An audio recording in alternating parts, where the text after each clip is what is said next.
بسم اللہ الرحمن الرحیم۔ ہمارا سلسلہ گفتگو چل رہا ہے ماہ رمضان اور قرآن۔ اس سے پہلے بھی ہم نے ذکر کیا تھا کہ بہت ہی گہرا تعلق ہے قرآن مجید کا اور ماہ رمضان کا، اور اسی طرح سے دونوں میں انتہائی گہری مماثلت بھی پائی جاتی ہے۔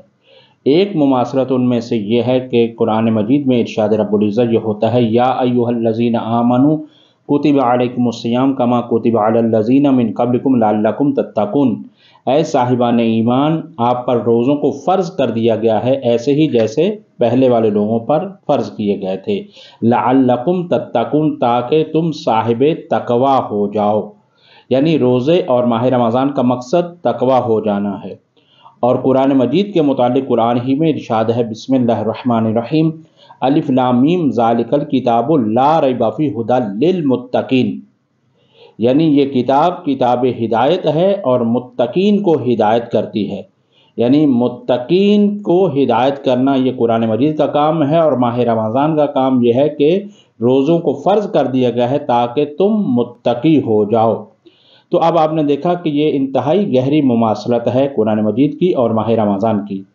اب آئیے آج ایک اہم ترین آیت آپ کی خدمت میں پیش کرنا چاہتا ہوں، اور جو اپنے اعتبار سے بہت ہی اہم ہے۔ اور یاد رکھیں یہ آیت ہے، روایت نہیں ہے۔ سورہ فرقان کی آیت نمبر 30 میں ارشاد رب العزت یہ ہوتا ہے، قال الرسول یا ربی ان قوم اتخذوا ھذا القرآن مہجورا، پروردگار میری اس قوم کا مواخذہ کر، انہوں نے قرآن کو نظر انداز کر دیا، چھوڑ دیا تھا۔ اب یہ ہے کہ یہ قرآن کو چھوڑنا مختلف طریقوں سے متصور ہے۔ ایک یہ ہے کہ قرآن کو مانا ہی نہیں، یعنی جب پیغمبر کو نہیں مانا تو قرآن کو کس طرح سے وہ لوگ مانتے؟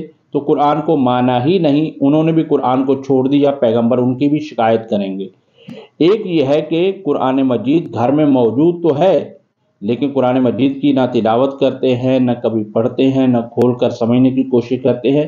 ایک یہ ہے کہ انہوں نے بھی قرآن مجید کو بالا طاق رکھ دیا ہے اور پڑھتے نہیں ہیں، انہوں نے بھی اصل در حقیقت قرآن مجید کو ترک کر دیا ہے، چھوڑ دیا ہے۔ اور تیسرے وہ ہیں کہ جو قرآن مجید کی تلاوت بھی کرتے ہیں، پڑھتے بھی ہیں، اور ہو سکتا ہے انہوں نے حفظ بھی کر رکھا ہو، لیکن انہوں نے اس پر عمل نہیں کیا۔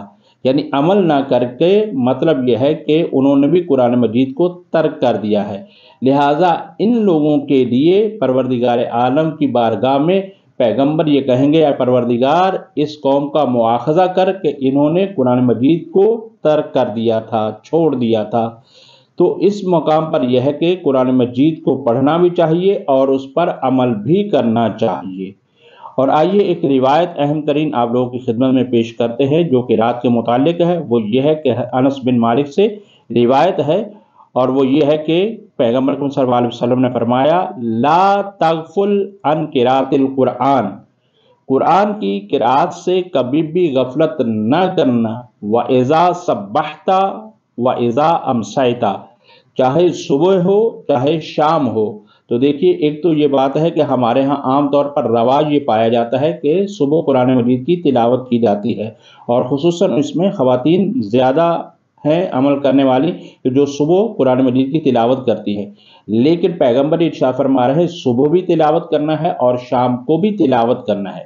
اور اس کے بعد جو اہم ترین پیغام ہے وہ ذرا توجہ سے سنیے گا، وہ یہ ہے کہ اس کے بعد پیغمبر نے ارشاد فرمایا، فَإِنَّ الْقُرْآنَ یحیی القلب المیت، فرمایا کہ قرآن مجید مردہ دلوں کو زندہ کرتا ہے، مردہ دلوں کو۔ اب دیکھیے مردہ دل کا مطلب کیا ہوتا ہے؟ ہم بعض دفعہ دیکھتے ہیں کہ اچھی خاصی کسی اچھی محفل میں بیٹھتے ہیں، مجلس سنتے ہیں، درس سنتے ہیں، لیکن اس کا اثر نہیں لیتے۔ پہلے نمبر تو بات سننا ہی نہیں چاہتے، لیکن بات سن لیتے ہیں لیکن اس پر عمل کرنا نہیں چاہتے۔ تو یہ اس کی وجہ کیا ہے؟ وجہ یہ ہے کہ قرآن سے دوری ہے۔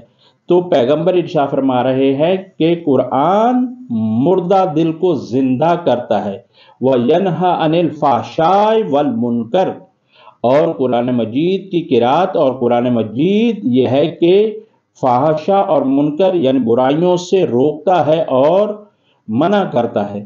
تو اب آپ نے دیکھا کہ قرآن مجید کی تلاوت اور قرات کرنے کا نتیجہ یہ ہے کہ انسان کا مردہ دل زندہ ہو جاتا ہے اور برائیوں سے رک جاتا ہے۔ تو بس یہ ہے کہ ماہ رمضان میں چونکہ قرآن مجید کی بہار کا مہینہ ہے، تو جتنا ہو سکے، ہم نے اس سے پہلے بھی عرض کیا تھا کہ جو قرآن مجید نہیں پڑھ سکتے کم سے کم وہ قرآن مجید کھولیں اور حروف کو دیکھیں۔ یہ حروف کو دیکھنا بھی عبادت ہے۔ اور آئیے ایک اور ثواب اس کو بھی آپ کی خدمت میں پیش کرتے چلیں۔ معصوم سے روایت ہے کہ ایک حرف قرآن مجید کا، ایک حرف پڑھنے کی ایک نیکی ہے، اور وہ ایک نیکی جب اللہ کی بارگاہ میں جائے گی تو 10 نیکیوں میں تبدیل ہو جائے گی، قرآن یہ کہتا ہے۔ تو اب یہ ہے کہ جو ایک حرف ہو، اور اس کی مثال جو دی گئی ہے بہت ہی عظیم مثال ہے، وہ یہ ہے کہ قرآن مجید کے حروف مقطعات الف لام میم ذالک الکتاب، یعنی الف لام اور میم، یہ 3 حروف ہیں۔ ان 3 حروف کو جو پڑھتا ہے، یہ تینوں حروف مل کر ایک آیت ہے، تو جو ان کی تلاوت کرتا ہے ان کو 3 نیکیاں ملیں گی، اور یہ 3 نیکیاں جب خدا کی بارگاہ میں پہنچیں گی تو یہ 30 بن چکی ہوں گی۔ تو اب آپ دیکھیں کہ خدا کا لطف خاص بھی ہے اس ماہ رمضان میں کہ اگر کوئی قرآن مجید کی تلاوت کرتا ہے تو اس کا اجر اور ثواب بھی بڑھ جاتا ہے۔ خداوند متعال سے دعا کرتے ہیں کہ رب ذوالجلال ہم سب کو قرآن کو پڑھنے، سمجھنے اور اس پر عمل کرنے کی توفیق خاص عطا فرمائے۔ الہی آمین۔ والسلام علیکم ورحمۃ اللہ وبرکاتہ۔